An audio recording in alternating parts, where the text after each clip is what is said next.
Boundaries or borders exist in many forms. They define land in many ways, including on government, administration, legal, or an environmental basis. They also exist at many scales, from macro, like a country or a state, and down to the micro level, like a land parcel. They are also just lines on a map. So urban forests exist across and beyond these artificial boundaries.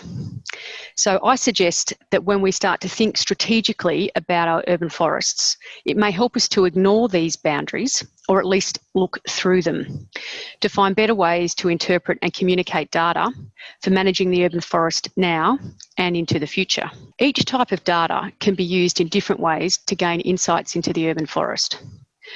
But it isn't just enough to have the data.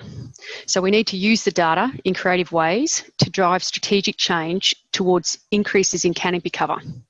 We also need to be able to promote and sell that change to the community and other key decision makers.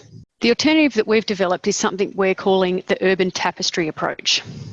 So the data is summarised and presented based on a grid of uniformly spaced dots. There are 2,659 sample points that were established across the City of Sydney, spaced at a 100-metre grid. At each point, data is analysed within a buffer area surrounding it. The size of the buffer is variable and customised to the specific analysis. So if you imagine a person standing at each one of these sample points, it provides a consistent method to summarise and compare data across all parts of the LGA. It's not beholden in any way to boundaries. The buffer from each point allows a flexible approach to the interpretation of data for different needs. And it also allows us to look beyond our own borders. So for example, you can see research that we've been incorporating that Professor Thomas Astle-Burt and his colleagues have suggested or found that community health outcomes benefit from high levels of tree canopy cover within a 1.6 kilometre radius of their homes. So our urban tapestry approach has allowed us to calculate the canopy area and present the percentage of canopy cover available within that 1.6 kilometre buffer area of each one of those sample points.